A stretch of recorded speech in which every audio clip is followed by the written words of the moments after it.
Diabetes mellitus has been a scourge of the developed world, with an estimated 400 million people worldwide suffering from this disease and 50% more predicted within 20 years. Its early symptoms, which include increased thirst and large volumes of urine, were recognized as far back as 1500 BCE in Egypt, while the term diabetes, meaning to pass through, was first used in 250 BCE by the Greek physician Apollonius of Memphis.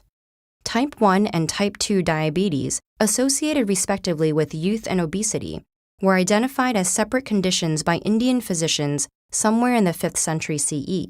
But despite the disease being known, a diagnosis of diabetes in a human patient would remain tantamount to a death sentence until the early 20th century, its causes unknown. What changed this dire situation was the help of humanity's longtime animal partner, Canis lupus familiaris, domesticated from gray wolves thousands of years ago. In 1890, the German scientists von Mering and Minkowski demonstrated that removing a dog's pancreas caused it to develop all the signs of diabetes, thus establishing the organ's central role in the disease. But the exact mechanism by which this occurred remained a mystery until 1920, when a young Canadian surgeon named Frederick Banting and his student Charles Best advanced the findings of their German colleagues. Working under Professor MacLeod at the University of Toronto, they confirmed that the pancreas was responsible for regulating blood glucose, successfully treating diabetic dogs by injecting them with an extract they had prepared from pancreas tissue.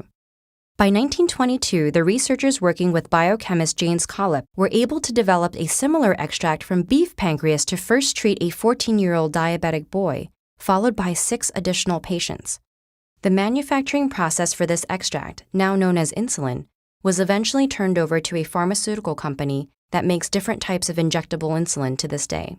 Banting and MacLeod received the Nobel Prize for Medicine in 1923 for their discovery, but Banting chose to share his portion with Charles Best for his help in the initial studies involving dogs.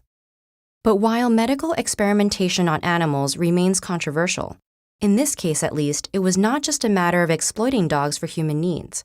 Dogs develop diabetes at the rate of 2 cases per 1,000 dogs, almost the same as that of humans under 20. Most canine cases are of type 1 diabetes, similar to the type that young children develop following immune system destruction of the pancreas, and genetic studies have shown that the dog disease has many similar hallmarks of the human disease. This has allowed veterinarians to turn the tables, successfully using insulin to treat diabetes in man's best friend for over 60 years.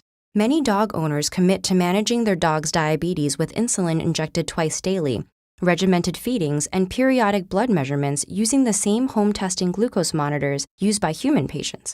And if the purified pig insulin commonly used for dogs fails to work for a particular dog, the vet may even turn to a formulation of human insulin, bringing the process full circle. After all that dogs have done for us throughout the ages, including their role in a medical discovery that has saved countless human lives, using that same knowledge to help them is the least we could do.